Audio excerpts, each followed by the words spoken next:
pala rito pag umuulan eh. Hindi na makita yung building doon, no? Nagtatagit.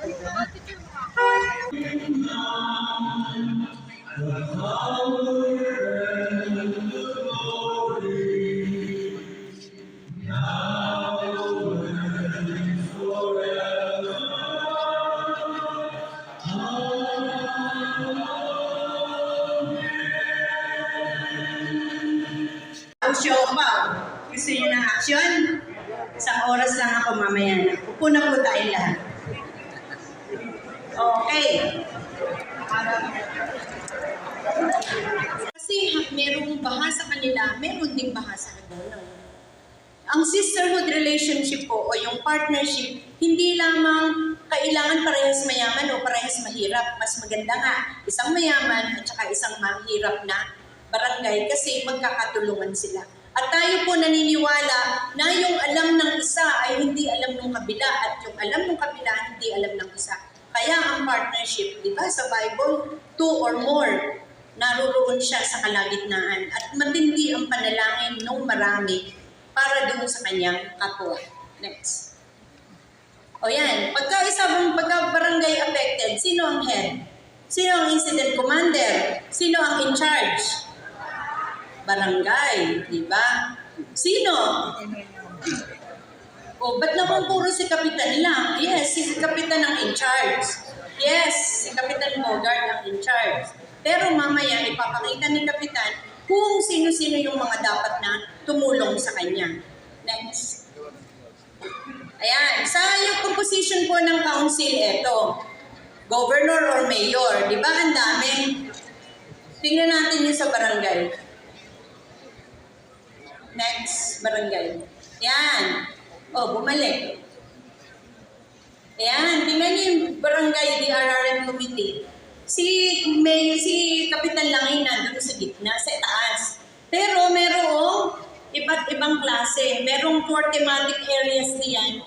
Kanya-kanya. Kung pwedeng i-assign ni Kapitan yung isang barangay kagawad, pwede doon sa disaster prevention and mitigation, yung isa sa preparedness, yung isa sa response. At si response, ang dami po niyang, committee, subcommittee. Bakit? Iba yung transportation, iba yung security. Bakit? Ay naku, kami po experience namin kapag may baha, yung mga kotse ng mga kabarangay natin, tricycle, motor, saan nilalagay? Sa kalsada, sa ampa, sa tulay. Hindi alam ng mga kababayan natin, iniisip lamang nila ay maisalba yung kanilang gamit. Pero ano po ang implikasyon noon? 2 feet pa lang yung tubig, pero si Purok 3 ay ano na pala, 3 feet na pala. Ayan. Yun po yung sinasabi na dapat kukuyin. Hindi ka kasi makakagawa ng plano, hindi ka makapag-i-implement ng plano kung hindi mo alam yung vulnerabilidad ng iyong barangay. Next. Yan. Ano naman yung partnership ng province dito? Alam niyo na yung programang SHINE? Ang SHINE po ay programa ng pamahalang panlalawigan in collaboration with the DepEd, the Pampanga River Flood Forecasting and Warning Center, your DRRM office, at saka yung specific na school. Tandang-tanda ko po ito when we implemented the SHINE program. In-implement po namin ito. Kung sino unang makakasagot, maliban sa DRRM o may pabigay si Gob na 500 pesos. Saan unang inilaunch ang SHINE program? Kaya ko po tinatanong, nandito yung bayan na isa sa mga beneficiary ng SHINE. Saan po ito? Ito po ay isinagawa sa John J. Russell High School. At saka po, dalawa po yan. Isang John J. Russell at saka sa DRT. Dalawa po ang school sa San Miguel, Bulacan. Ito po, ano po ba yung ibig sabihin ng SHINE? School Hydrological Information Network. Ito po ay tinuturuan yung mga bata na mag-track ng bagyo. Tinuturuan yung mga bata na sukatin yung sukat ng ulan, yung observed rainfall. Bakit? Sapagkat iyon po'y makakatulong para ipadala sa inyong DRRMO at ipadala sa provincial, sa OPSE natin. Bakit? Sasabihan naman po namin yung mga nasa mabababang lugar na mag-ready po kayo, mag-ingat po kayo kasi matindi ang taas ng sukat ng ulan sa lugar ng San Miguel, Bulacan. Yan po ay ilan sa mga early warning system na part ng prevention and mitigation. Next. Next. Sige to, bilisan na natin. Ayan, teka. Brigada Eskwela. Ang Brigada Eskwela, dati po yan, nagbibigay lang kami ng orientation sa mga eskwelahan. Tapos, namimigay kami ng equipment. Ngayon po, ginawa na namin 3-in-1. Ano ibig sabihin? Brigada Eskwela na, magtatanim pa kami ng mga puno, kukunin pa namin ang mga basura ninyo, at lilinisan pa namin yung eskwelahan ninyo. Nitong nakaraan sa Kabayunan DRT, nagtanim kami ng 200 puno. Talaga po lahat kami nag-uukay. Nilinis namin ang buong paligid ng eskwelahan. Namigay po kami ng mga libro, namigay kami ng kit, whistle, etc. At binigyan namin ng orientasyon ang mga bata at mga magulang sa DRR. Pwede po ba akong humiling sa inyo? Alam ko po ng iyong iba ay puyat. Pwede po bang pakikalabit nyo lang yung katabi nyo, pakisabi, hoy, huwag kang matutulog.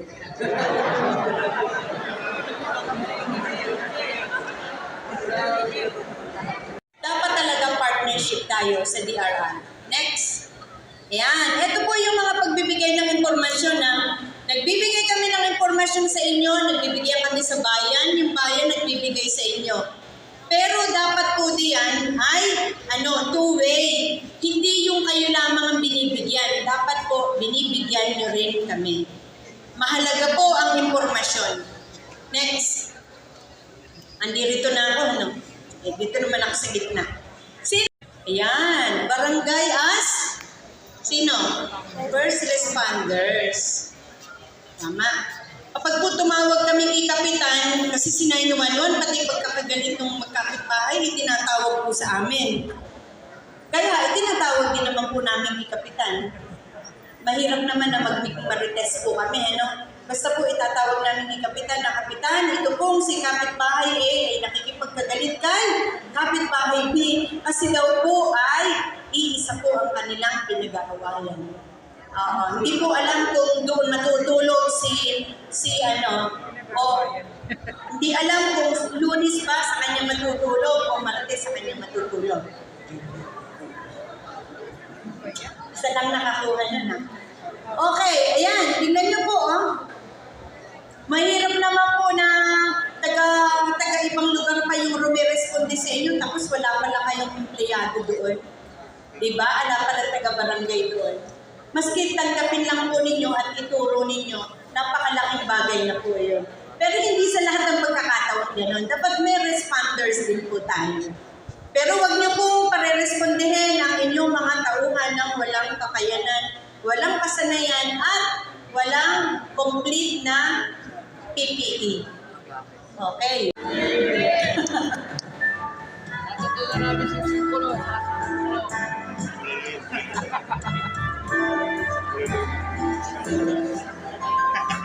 Si Sir Tom.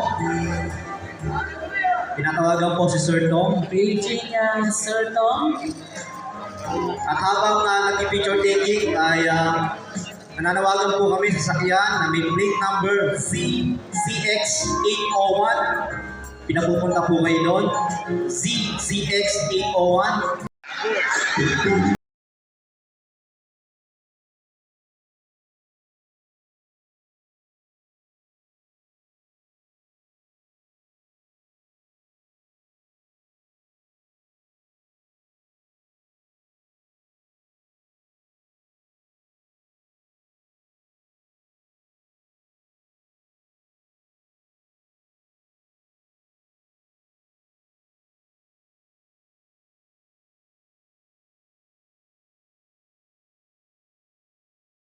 Gustos at Pangulo ng DRRMO, palakpakan po natin, Sir Paul Monty Santos. Okay.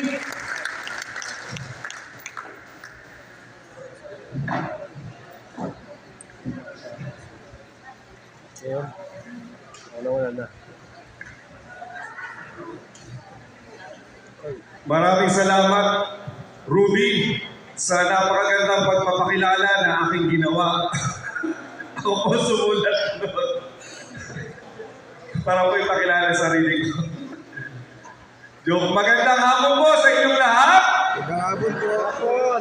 Tama lang ba ang lakas ng boses ko? Yes, yes. Tama lang ba pang gising sa inyo? Yes. Nagkita-kita na naman tayo. Ito ang mga paborito kong mga kasama sa seminar, ang mga barangay officials. Palakpakan nyo nga inyong mga sarili.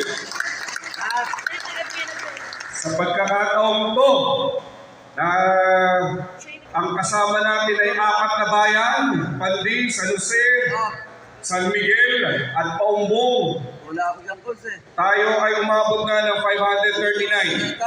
Next batch, next week, meron pong third batch. Ito po ay dalahugan ng 11 bayan. No?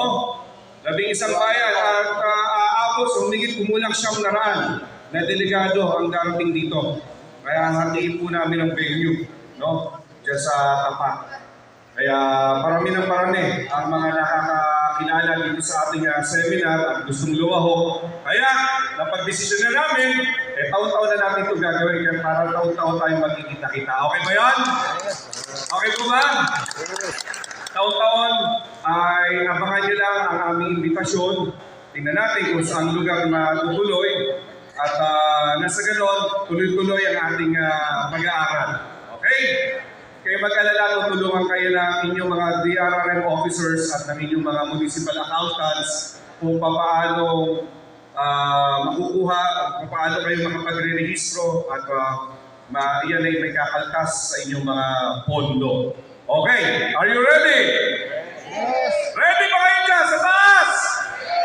Kayo sa baba? Yes. Lahat na nandito sa Araneta, sumigaw! Sa Araneta. Sir, leadership in crisis situation. Paano ka mamumuno sa oras ng kagipitan? Pag sinabing krisis, oras ng pagsubok, oras ng kagipitan. Tama? Alam niyo yung dati ko ginagawa sa inyo? Pag sinabi ko itaas ang kanang kamay, taas ang mataas ang kanan. Pag sinabing kaliwa, taas ang kaliwa. Diba? Kayo ba? Sino dito hindi pa nakakarating ng Tagaytay ngayon lang? Talaga, ang dami ngayon na kayo nakarating ng Tagaytay sa tanang buhay nyo. Ngayon nyo lang nakita yung bulkan? Talaga, ano? Sino dito yung nakapunta na sa Tagaytay dati, bumalik ngayon? Wow, ang dami. Sige, taas ang kanang kamay ng lahat. Taas ang kanang kamay. Tapingin ang katabi sa kanan sa may maligayang pagbabalik sa Tagaytay. Maligayang pagbabalik sa inyo. Taas ang kaliwang kamay. Tapingin ang katabi sa kaliwa sa may mas maligaya ako kung babalik ka sa buhay ko. Yan ang sinasabi ko sa inyo. Matagal din ang kanta sa kapitan o sa kapitanan. Hindi nyo naman alam, yung mga kapitan at kapitanan natin, malalambot ang puso niyang marurupok. From Manila, halimbawa, ang magnitude nasa Bulacan sa epicenter, pero ang intensity hanggang lumalayo mula sa epicenter, lumiliit, bumababa ang intensity. Humihina ang lindol ng impact, mas malayo sa epicenter. Nakukuha po? Are you still with me? Yes. Ha? Taas ang kanang kamay. May nakapikit. Tututukan ko ng mikropono. Iparirinig kong hilig nyo. Okay. Ito po yung mga nangyaring lindol sa buong Luzon ng 1907 hanggang 2008. Ganyan karami. No? Blood graph po yan. Ito naman ang mga nangyayaring lindol sa iba't ibang panig ng daigdig mula 1904 hanggang 2004 yata yan. Iyan po ngayon nakikita nyo ay ang tinatawag na Pacific Ring of Fire. Dahil yung papaikot po na yan ay puro vulkan, dyan maraming lindol. Ayun po yung Pilipinas. Yan. Yung pong sa baba ay yung lugar nila, sir, Indonesia. Ayun po si sir, si Kagawad. Kagawad po kayo. Hindi, ano po kayo, kapitan po. Natanong pala. Okay, so yan na, napakarami, no? Metros malaki, nakikita yung bilog, malaki yung paglindol na yun, no? Okay. Gaano kalakas sa scenario 8? Ayan, 7.2 magnitude. Yan ang maaaring idulot sa atin. Maglilihis ang mapuputol ang mga linya, guguho ang mga buildings, magkakaroon ng mga liquefaction o yung pagguho ng lupa dulot ng lindol, magkakaroon ng mga landslides at sunog. Yung mga kalsada at mga tulay ay mahihiwalay. Mag-iiba ng landas ng linya. Parang kayo, nung minamahal mo, dati kayo ang magkadugtong. Ngayon kayo hindi na tinadhana. Ayan, West Valley Fault, diretso yan hanggang San Jose del Monte, Garay, pati ang DRT. No? Ayan.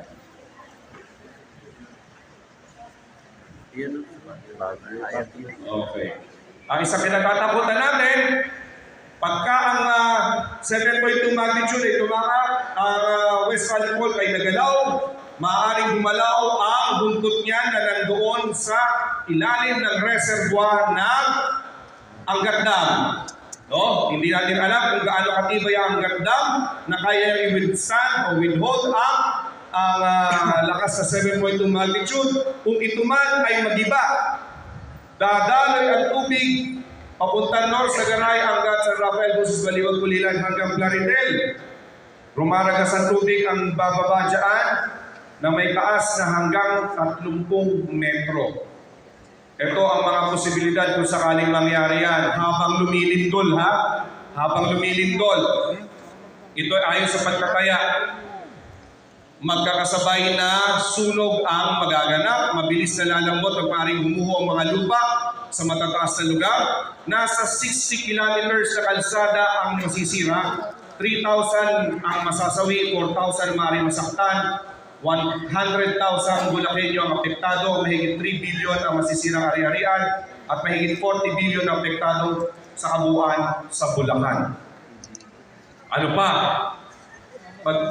Pagkatapos ng lindol, day 0 hanggang 1 linggo na, ito na mga mangyayari, magkakasunod na aftershocks ang mararanasan. No? Naalala niyo sa Ilocos region, yung Abra, quake, hanggang ngayon may aftershocks silang nararamdaman sa Abra at sa Ilocos. Kung makikita yung mga videos, yung mga tao, natutulog na lang sa tent sa labas ng bahay nila. Dahil napapagod na sila na tuwing uga ang lupa, ay lalabas sila ng bahay. So ginawa nila sa labas na sila natutulog para pag umuga ang lupa, nasa labas na sila. Hindi na sila kailangan tumakbo. Nato-trauma na sila ng gusto. No? Iyan po ang dulot niyan. So yun. Ganyan ang mararanasan natin. At ito ang nakakaano, magsisipaglikas sa mga tao mula Maynila patungong Bulacan, Pampanga, Cavite, Rizal at Laguna. Na-imagine ko, naglalakad ng mga tao sa NLEX kasi sira ang airport niyan, sira din ang mga ports, pier. Naglalakad ng mga tao parang exodus. Ganun na nakikita ko. Chaos. No? Sige. So kung may dam break, raragasa ang tubig at putik na may dalang debris sa ilog Angat. Susuyurin ito ang mga strukturang malapit sa ilog. Tataas ang tubig na hanggang 30 metro. Akalat ang tubig at babaha sa kabayanan na binanggit ko kanina. Yan. Pagkatapos ng lindol, kung may dam break, aabot sa 14,000 katao maaaring mamatay. 21,000 masusugatan, 6,000 ang mawawala, 110,000 direktang apektadong populasyon, 20 billion na pinsala sa ari-arian, 85 billion sa kabuhayan, mahigit 210 billion kabuang pinsala sa Bulacan pa lang. Ito po ay nangyari sa China, no? Yung lindol sa China, ganyan ang mga sumunod na senaryo sa kanila. Maraming ospital sa labas na lang ng kalsada nagko-confine. No? Sa labas ng kalsada natutulog ang mga tao kasi nga naggumuho ang mga bahay at isa pa natatakot silang manatili sa loob ng bahay dahil lumilindol lagi ang meron agad laging aftershocks. Nag-aagawan sa pagkain. Ito kayo mga kamukhain, hindi ko malaman kung natatakot o inaantok. No? Baka hindi nagsasalita eh. Sige. Okay. Kailan yan magaganap? Hindi natin alam. Okay. Bukod dyan, bilang mga lingkod barangay, marami pa tayong problema na kailangang harapin. Ano yun? Mga suliraning lipunan. Nasabi nila, mahirap sila. Totoo ba yun? Yung bangkero, nasasakyan niya. Sabi na, bangkero, bago ako sumakay, paliwanag mo sa akin kung naiintindihan mo ba ang numerology ng mga measurement nitong bangka mo para masiguro natin hindi yan lulubog at kakayanin tayo makarating doon. Eh sabi ng bangkero, naku, pasensya na po kayo, profesor. Hindi ko alam kung ano sinasabi numerology. Hindi ko alam kung ano ibig sabihin. Basta alam ko, kasya nito, tatlo hanggang 4 na katao, hindi tayo lulubog eh. Ganon. Naku, bangkero, hindi po pwede yung ganyan. Eh, napag-aralan mo ba yung morphology ng mga nabubuhay na mga elemento sa ilalim ng dagat? Para malaman natin kung pagkalubog kaya natin na mabuhay at maging pagkain sila. Naku po, profesor, ano po bang morphology yung binabanggit ninyo? Ngayon ko lang po narinig sa talang buhay ko. Basta po halika kayo, sumakay kayo, itatawid ko kayo hanggang sa kabilang pampang. Naku, bangkero, kailangan pagka sumakay ako dyan, alam mo ang biology ng lahat ng mga isda na nandyan sa dagat. Kasi pagka lumubog yan at lumamoy tayo, baka kagatin tayo ng mga pating at ng mga barakuda, mga iba pang mga isda, eh mamamatay tayo. Dapat pinag-aaralan mo yun dahil bangkero ka. Profesor, ano ba namang biology? Sasakay lang kayo ng bangka, hindi madadampian ng tubig ang paa ninyo. Sige na nga, sumakay na tayo. Namangka sila. Malapit na sa pampang biruin mo umalo ng malakas, tumaob yung bangka. Langoy ngayon ito si profesor. Si bangkero, ay relax lang. No? Medyo ganyan-ganyan lang siya. Diba? Yung profesor, nagkakakawa. Kasi, bangkero, tulungan mo ako. Yung bangkero naman medyo ini-easy lang siya. Dahil alam niya, hayali pampang no? Sanay na yung bangkero Sabi, profesor, alam mo ba yung langoyology? Yung dapat ipapasak-pasak mo lang ang paa mo, at saka yung dapat alam mo yan, profesor ka Naku, ano ba sinasabi mo? Profesor, alam mo ba yung capitology? Yung kakapit ka sa akin para mahila kita, para yun ako sinasabi ko sa iyo, bangkero Yun. Sinakluluhan siya ng bangkero, nakarating sila sa pampang, pagod na pagod sila. Tapos na po yung kwento. Ano moral lesson?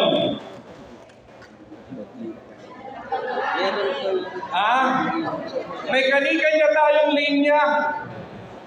Minsan, kahit hindi mo lubos na pinag-aralan yan sa pamamagitan ng libro at ng eskwelahan, nang dahil sa experience mo, nang dahil sa pamumuhay mo, dyan sa ganyang larangan, ikaw ang tinatawag na eksperto dyan kaysa sa mga nakapagsulat ng libro tungkol dyan. Tama, mali? Tama. Huwag nating mamaliitin yung mga walang pinag-aralan, ngunit eksperto sa kanilang larangan. Sila ang maaasahan natin sa mga bagay ngayon. Tama? Kaya ko po ito na ikwento, hindi sapat ang lakas natin sa barangay na tayo-tayo lang.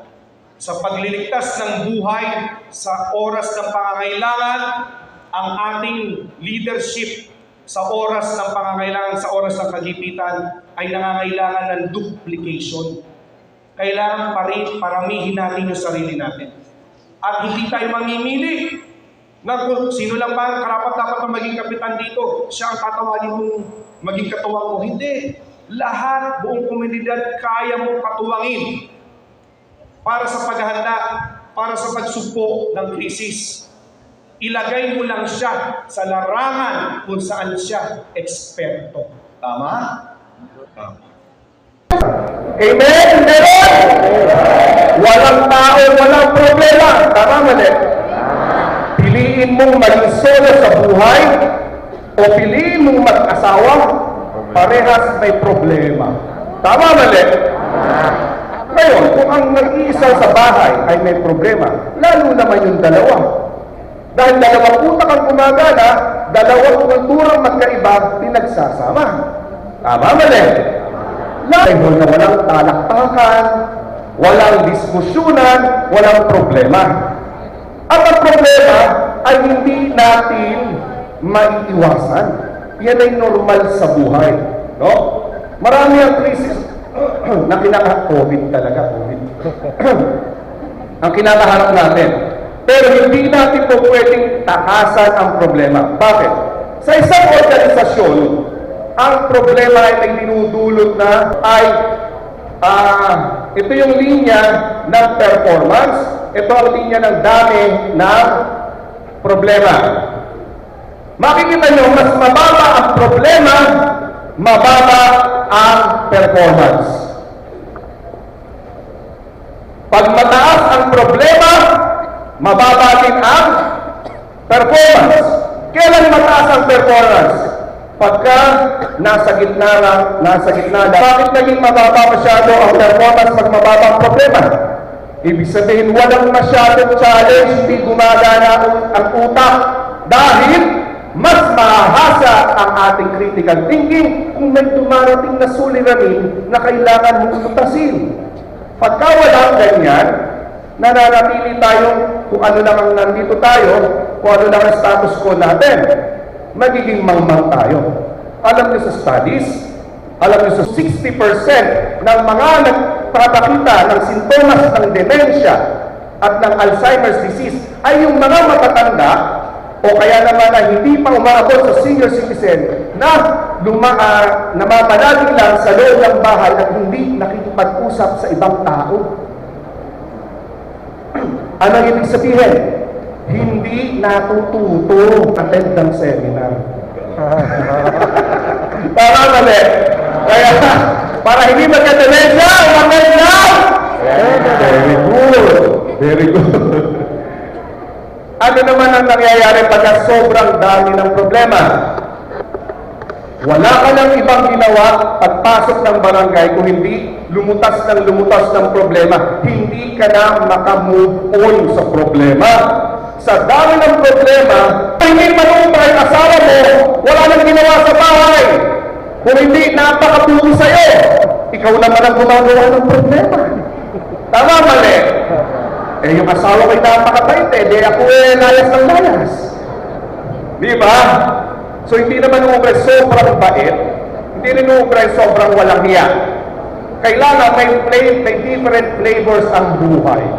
Tama? Tama? Taas ang kanang kamay. Kaliwa sabing matagal na kitang gustong butasin.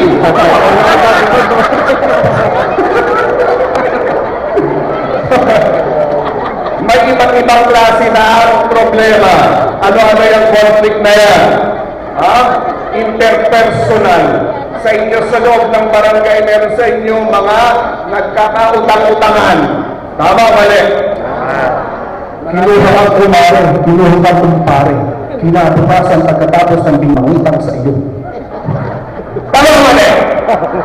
Ang laki-laki ng binigay mong pakulbin, tapos ang pabilang sa iyo, cupcake.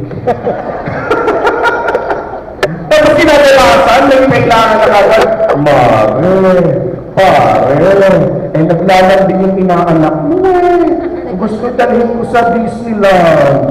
Pauntang naman ng 20 mil. Diba? Narinig nyo na ba yan? Sounds familiar? Diba? Interpersonal conflict. Meron naman tinatawag intra-group conflict. Sino-sino yan? Yung sangguniang barangay, mga kagawad, kasama si Sek at saka si Tres. at si Kapitan, pati na si SK, nagtatalo-talo. Pero magkakakampi naman. Nagkakasundo-sundo naman, may mga bagay lang na kailangan pag-usapan. Ayun ang tinatawag na intra-group conflict. Maraming intergroup. Kayong barangay ay may problema sa kabilang barangay. Diba? Yan yung boundary dispute, collection ng basura, dumadaan truck na mapakaingat, napakabaho. Yan yun. No? Intergroup conflict. No? Grupo sa grupo. Meron naman interorganizational. Maaaring din interorganizational yung barangay laban sa isa pang barangay. No? Pero mas palaki yung mga organit o may problema sa volunteers ng isa pang organisasyon. No? So maraming klase ng conflict at hindi naiwasan yan. Metras lumalaki ang grupo, mas lumalaki din ang usapin. Kaya mas malalaking mga isip ang kailangan gumagana. Mas marami ang hawak na tao, mas malawak dapat ang pangunawa. Mas malawak na wisdom ang kailangan dyan para maturo iba't ibang kultura din. Iyan ang magiging basihan ng kanyang leadership. Kaya siya dapat na ihalal sa barangay. Ganun din naman sa pagkapangulo. Ba't kakukuha ng mga hawak sa suliranin ng buong bansa na walang eksperyensya kung hindi ang maging estudyante lang, for example. Diba? So, ganun po. Ano? Problema o hindi? Problema? Yes. Mabigat-bigat pa. Kasi hanggang ngayon, hindi tayo makapagtanggal ng face mask. Although ako wala akong face mask. Personal discretion namin ngayon dito, with your permission, na kami ay magtanggal ng face mask. No? Pero kayo po, nasa sa inyo rin yan, dito sa atin, pero hanggat maaari, gusto natin naka-face mask, lalo na kung hindi ka bakunado. Diba? Oh. Yung mga bata dito sa atin sa Pilipinas, wala pang bakuna. Diba? Yung mga 4 years old pababa, wala pang bakuna. So nananatili silang vulnerable, nananatiling sila ay nasa peligro hanggat hindi sila nababakunahan. Ano ba? Bakuna. Problema ba ang bakuna? Yes! Meron ng mga booster vaccines na nandiyan. Alam niyo po minsan na ako ay pare, no? Kaya lang, yung bendisyon ko talaga nanggagaling sa bunganga. Ano po? Amuyin niyo po, malansa. Ano po yung sinasabi ko? Meron ng booster vaccines na available. Ayaw naman magpapakuna ng mga tao. Ano nangyayari? Nagkakanda panis-panis ang mga bakuna na e-expire. Pagka na nasayang ng pera sa bakuna ng mga na-expire, 9 billion pesos. Dahil sa mga nasirang bakuna. Halo-halo yan. Merong mga bakuna na nahulog sa dagat, merong mga bakuna na napasa, may mga bakuna na napanis dahil nung inilabas sa rep, hindi na pwede ibalik sa frigidaire yun. No? Meron naman na kusa na lang na na-expire sa loob ng frigidaire. Sa total, lahat-lahat, 9. Sino ang dapat na kastiguhin tungkol dyan? Marami suliranin na kailangan sa pag-isipan dyan. Ano pa? Marami pa rin. Mas kakaunti na ang inaasahang makakaranas sa malubhang sintomas at mamamatay maliban na may madiskubre na naman ng panibagong matinding variant. Ngayon, ano? Mabigat, na malaki, na maluba. Ano naman ang dumating? Monkeypox naman. Yun yung bulutong ni Nesbita. Di ba yung bulutong nyo tawag monkeypox? Ganun ba yung magkabulutong? Si Nesbita po pangalan niya. Monkeypox po pagka nagkaroon siyang bulutong. Yan yung bulutong ng unggoy. No? Galing sa unggoy. Anong problema ngayon? Monkeypox ay kahawig ng transmission ng COVID. Yun nga lang, ang molecules ng virus ng monkeypox ay hindi gaano nakalalayo kasi mas mabigat siya at mas malaki. Hindi katulad ng COVID-19 virus, airborne siya, nakapapalutang-lutang siya sa hangin. No? Ang monkeypox, hindi. Body fluids, they almost, hindi pala mode of transmission ang same. Ang prevention pala ang dapat na same. Kung paano tayo mag-prevent laban sa COVID-19, ganun tayo dapat mag-prevent. Ganun din ang dapat natin gawin para hindi tayo magkaroon ng monkeypox. Ano yun? Kailangan face mask. Ano pa? Maghugas ng paa, ng kamay. Ano pa? Mag-alcohol. Ano pa? Physical. Maaaring magkaroon na ng bakuna para sa mga batang edad. Nawala yung edad. Mas batang edad. Para sa mga mas batang edad. Soon. Tinetesting na yung para sa mga 1 to 4-year-old na bata. No? Sana bago matapos ang taon, maaprubahan na at pumwede nang mapapakunahan ng 1 to 4 years old na bata. Unti-unti na nagbubukas ang mga establishmento. Yan ang status. Pero ano meron? Isolation lang. Ano? Shortened isolation ang meron tayo. Okay? Permanente ng pangangailangan ngayon ang internet. Mali! Panahon pa lang ng kampanyahan noon sa pagkapangulo ni Pangulong Duterte. Isa sa mga kandidato sa pagkapangulo, si Senator Grace po, sinabi ng agad niya, pangangailangan, parte na ng karapatan ng tao. Ngayong nagkaroon ng pandemic, napatunayan natin ito yung totoo. Tama? Pero, nang dahil din sa internet, bumaba, umiksi ang attention span ng tao, lalo na ng mga Pinoy. Napakabilis nating ma-hook sa technology. Pag ikaw ay naiinip, sigurado ako, ano gagawin mo? Kakatayin post dyan na hindi mo pa nailalike. Tama, mali? Titignan mo, i-stock mo yung crush mo, yung gusto mong ligawan, yung pinagpapantasyahan mo. No? O kaya naman, kung na-like ko ng lahat yung picture noon, ang gusto mong tingnan ay yung picture ng kumare o kumpare mo na kung pwede mong i-chismis. Hindi na mawawala ang online business at iba pang transaksyon. Ang Lazada, Shopee, yung iba, binabayaran ng credit card o GCash, wala ka nang babayad, hintay mo na lang dumating. At napakabilis. At napakamura. Hindi mo na kailangan pumunta sa Divisoria para makahanap ng mura. Lahat nandun na hindi ka mapapagod. Di ba? Hindi na mawawala yan. Pati ang delivery, hindi na mawawala. Ang online classes, palagay nyo mawawala pa? Palagay ko, ang online class ay magiging isa sa mga permanent pang matuto ang mga bata. Actually, sa UST at Ateneo at Lasal, wala pang pandemic, kasama na sa curriculum nila ang online classes. No? Meron talaga silang klase na a-attendan nila online, panonoorin nila yung mga recorded videos ng mga lessons nila sa online, pati sa FEU, ganun din ang mga pribadong mga universidad. Nandun yung mga magbigay ng malinaw na tahaking. Ang isang magaling na leader, may plano.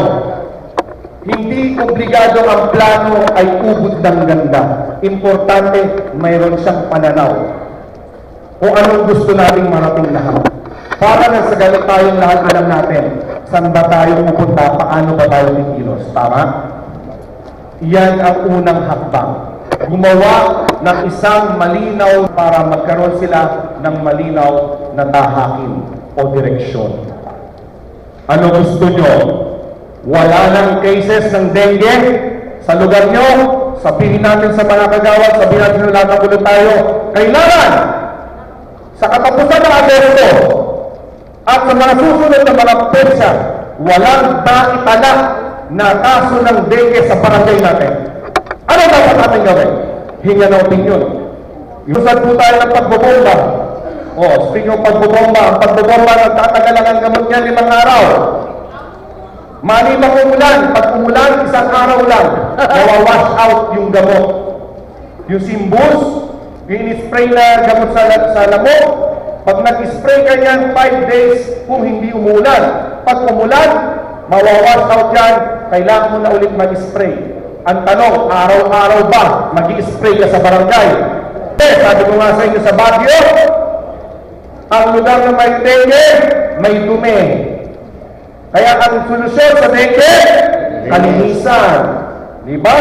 So, kailangan maging malinis. So, yun ang ilunsad natin. So, gano'n madalas tayo maglilinis? Araw-araw, sino maglilinis? Tayo mga taga-barangay lang? O i-announce natin sa lahat ng mga bahay?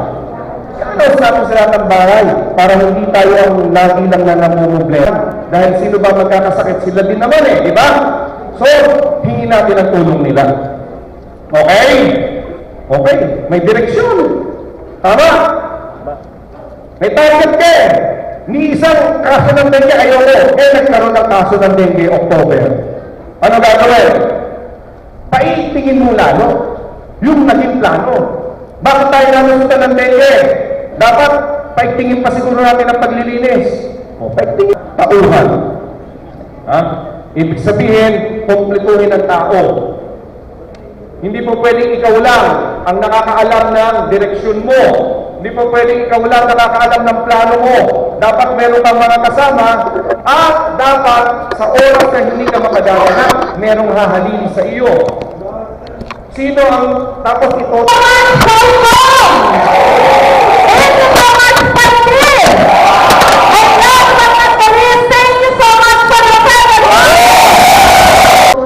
Sinasabi lang ni Chico San nung kasi kung hapon daw. At maraming salamat po no, sa napakagandang pagpapakilala. At nagpapasalamat din po ako sa organizer, yung Bulacan DRRM organization. At batch 2 na to ng inyong training. Kasama din po ako ng first batch. And also I'd like to greet yung MNGO din po kasama natin. MNGO, CNGOO ng San Jose del Monte, Bulacan. Malamig dito sa loob, no? Sa labas, mainit. Siyempre, mainit daw po yung pagtanggap sa inyo ng ating province of Cavite. At sana po ma-enjoy niyo po yung inyong pagsasali. At nakakatuwa po bilang DRRM practitioner na lahat po ng barangay ng province of Bulacan ay makakapakinig ng pagsasanay ukol po sa DRR. At kamakailan, nakaranas po ba, Engineer JJ, nasa Bigan po ako noon, no? At dapat po magbabakasyon ako noon. Buti na lang po, nasa hotel pa ako.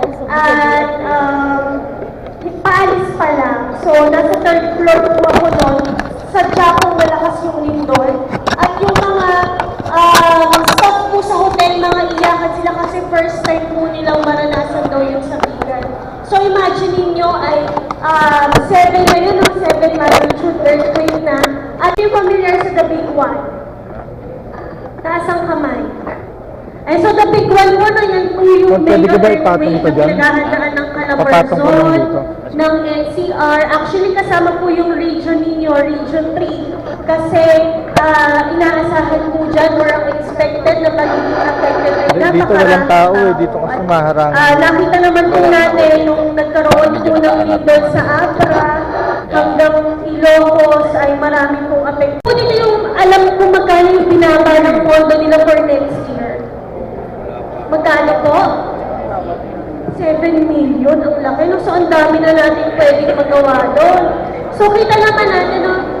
Yung ating pong nata for next year, bumaba kasi 2020 po yung pinaglalaroan po natin yan na pondo. Pero hopefully, by 2024, tumaas na po ulit no, yung ating pondo. Kaya dapat yan, may overview, allocation of LDRRMF, yung utilization yan, policies and procedures at reporting.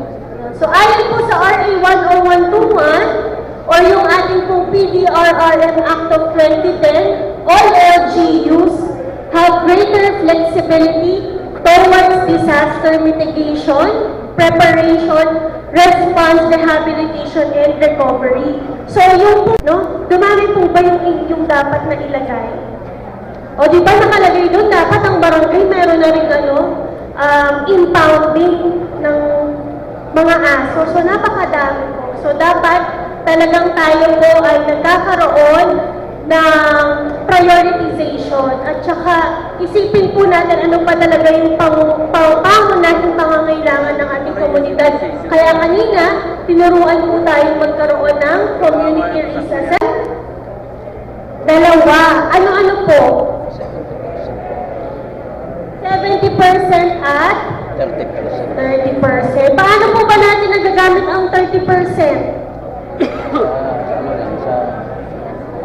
Oo, pagka under ng state of calamity. At ngayon po may new guidelines na po tayo, no? Sa pagde-declare ng state of calamity. At yung 70% naman po, saan po natin gagamitin? Kayo pala ang susi eh. Kung hindi nga po kaya magbatami. So, supplemental na daw. Kayang-kaya. So, ito po, no, yung pagkakagastusan natin, as mentioned. And aside po dyan, sa ating pong 4 thematic areas, meron nga po tayong pwedeng procure, acquire ng mga equipment. Kanina sabi ni Sir JJ, no, dapat showing yun ngayon, no, gusto ko manood. Yan, and response and rescue activity. So, yan po yung mga dapat nating pagkaka. Sino po nakaupo dito? Kaya nga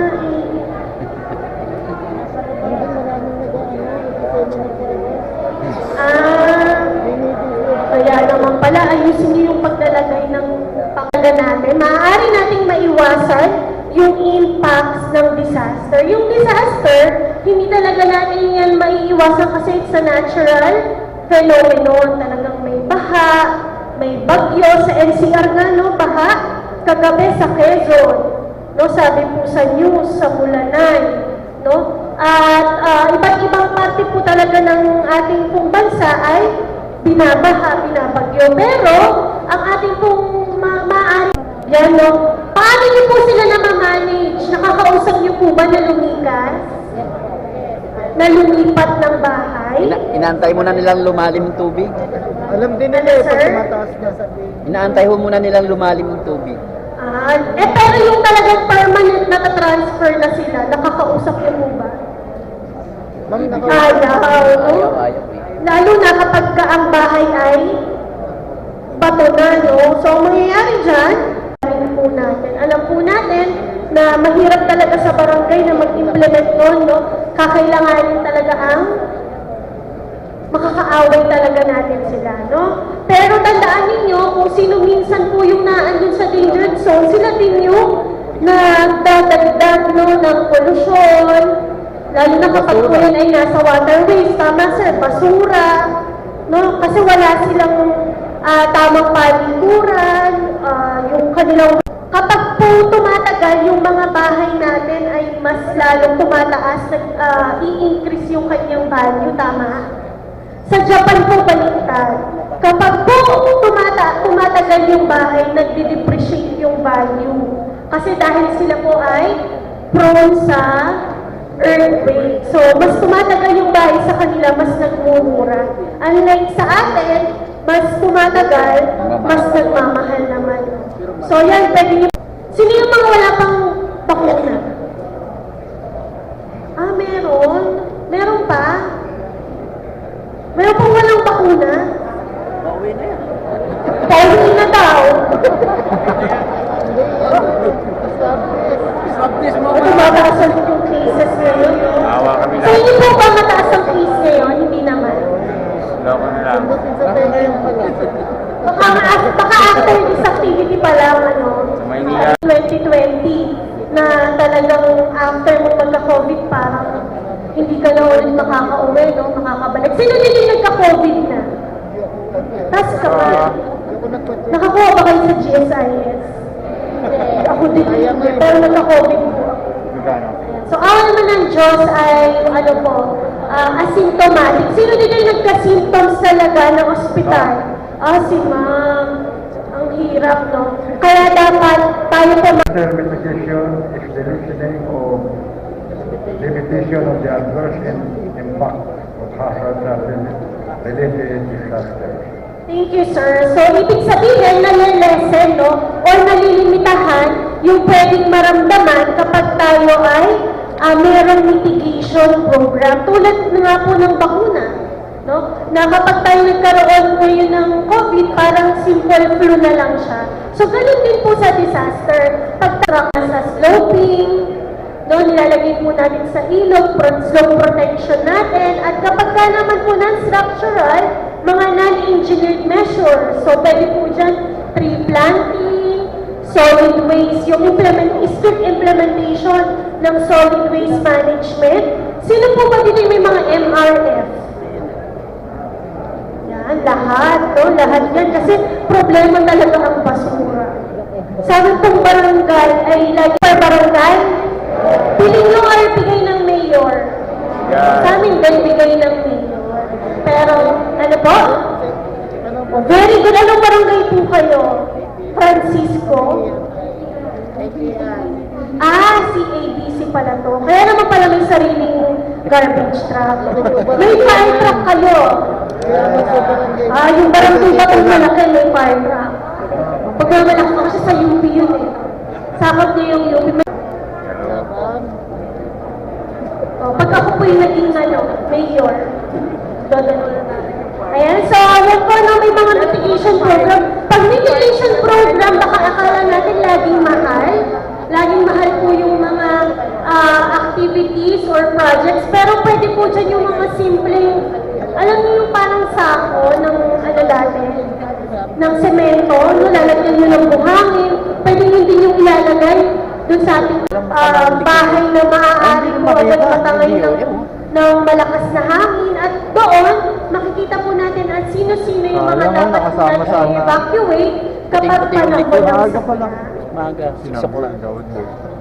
Kaya tulad po ng sinabi ko kanina, yan, waste management, legislation, no? Sa inyo pong barangay, yung inyo lang paggagawa ng mga ordinansa, tulad po ng pag-i-implement lang ng mga nakikibasa nga, sir. Disaster preparedness, the knowledge and capacity to effectively anticipate, respond to, and recover from impact of hazard. Kayo po ba masasabi niyo kayo ay disaster prepared sa barangay?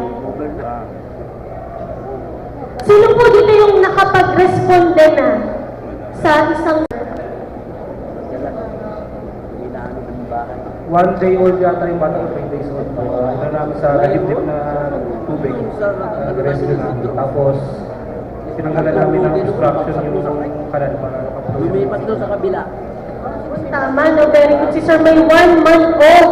So, dapat kanina, nabanggit po kanina, no, kapag tayo magre-respond sa disasters, dapat tayo rin po ay equipped, hindi tayo mag-re-rescue. Dapat prepared din po tayo dyan. Kaya kanina, nabanggit po yung mga pagsasanay, yung mga standard first aid.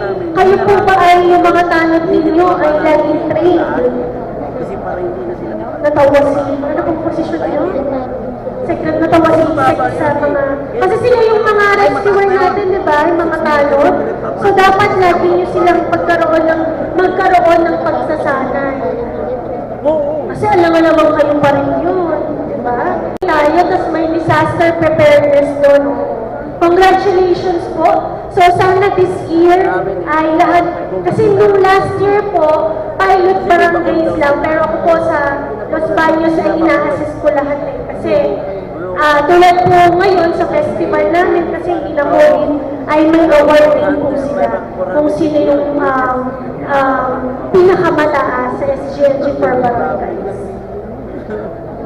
Also din po meron to be taken before, during, at after a typhoon. So maganda po na mag-request na lang kayo yung sa DILG officer nyo. No?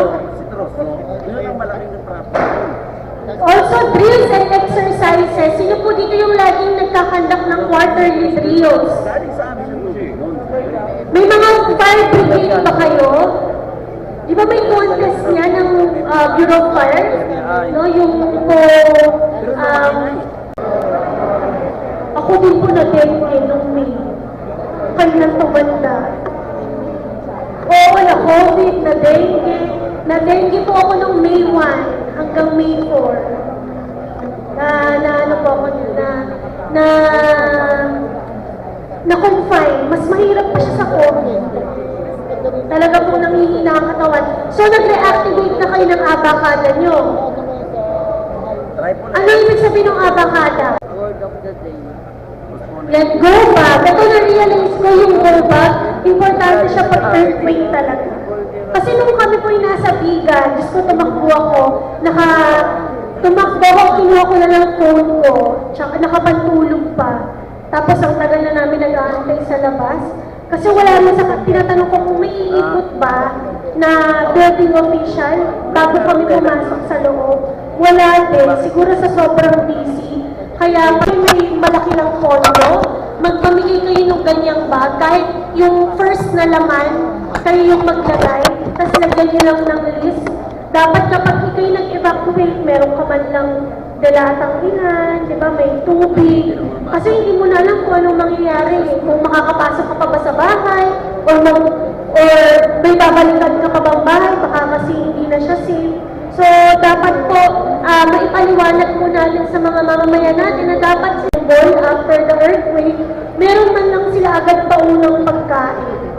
Kasi mahirap usually yung mga kabarangay natin, aasa na pagdating sa barangay ng pagkain kapitan. Diba?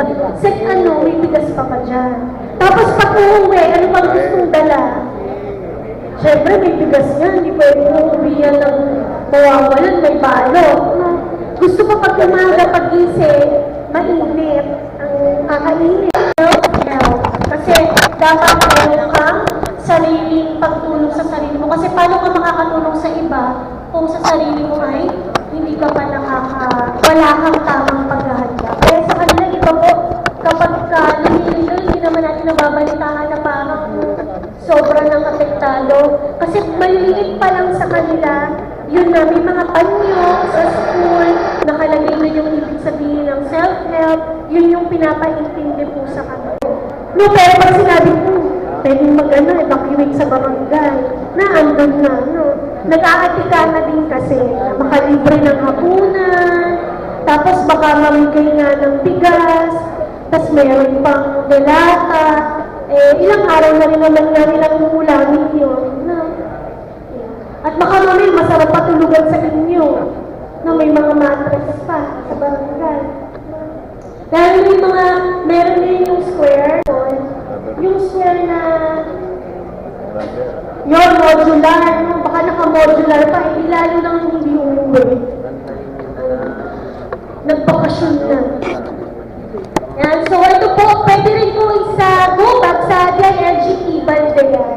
Alam niyo yung e-balde, yung balde na lagaya ng pintura. Yung parang heavy duty. Yun, so dyan, lalagyan natin yung mga iba't ibang maganda rin transistor kasi mawalan man ng kuryente, di baterya, tapos nakakasagang po yun ng istasyon So, at least may napapakinggan sila na balita. Kasi mahirap kapag na-isolate. Diba sa Siargao, tandaan ninyo, ay hindi nabigla sila. Wala silang information. So, kaya mas marami na apektuhan. Kaya dapat lagi po nakakapakinig mga residente. Actually, meron po yung module. Municipal Youth, tsaka DILG, tsaka M3 po. I-explain po nila yung listong pamilyang Pilipino, tapos bibigyan sila ng e-balde. Pwede nyo pong i-contact yun, Tapos piliin nyo sa mga barangay ninyo yung talagang mahihirap at vulnerable sa mga disasters. Tapos sila po yung magiging recipient ng chair sa barangay. Yan, marami. Siyempre, pag tayo nag-rescue, mga kailangan po natin yan. Pero siyempre, may mga naman tayo, improvise, pwedeng tungkuhan. Doon natin pauupuin, tsaka natin i-rescue. Pero importante na may mga ganyan po tayong kagamitan sa ating barangay. Evacuation center, kanina tinanong na rin yan, ni Sir JJ, sino yung meron. Kaya kayo nakapagpasa sa DBM. Sino dito yung nakapagpasa sa DBM ng project, worth 5 million, taas kamay. Wala po kami, wala. Nag-reply na. Nag-reply na, no, pero ang reply naman hindi for checking pa. So sana, no, cross fingers tayo kasi malaking bagay na rin yun. Anong mga ni-request yung project? Ano? Dami. Ambulance. Ano po? Farm to market room nyo? Daycare center sa inyo ay? Road concrete. Meron ba rin yung rescue vehicle? Pwede rin dyan. Pwede. Pwede. Actually, ako yun yung nirecommend ko sa barangays ko. Kasi pinakamadali ma-monitor ang vehicle. Ambulance ang pinarequest ko sa kanila.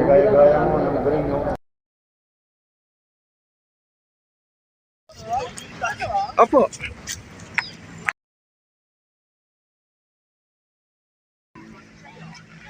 OSK, ano masasabi mo sa seminar natin? Disaster! Disaster? Loko-loko ka. Mukha ka na disaster, nakahala ka. Kasi meron ako ng disaster. Seminar kasi namin ay sa disaster. So ngayon, nandito kami ngayon sa Tagaytay. Katatapos lang, namasyal na kami rin sa Sky Ranch para magpa-picture. Wala, hindi naman kami makakapasok kasi 10 o'clock pa. Masyadong maaga. SK, ano ang sabi mo? Sa seminar natin muna. Siyempre sa seminar, good. No? Good na. Okay, okay. Good. Yung pagkain, di good. Baka makita. No. Pero, Pero, ayos. pero masaya naman, di ba? Masaya naman. Masaya, Okay naman. sana mangyari ulit o Maulit. At magagaling po yung aming naging speaker. Ay. Lalong-lalo na ang aming si Ma'am Gina. Wow! Yun. Ito po. Hi, Kag. So, yan.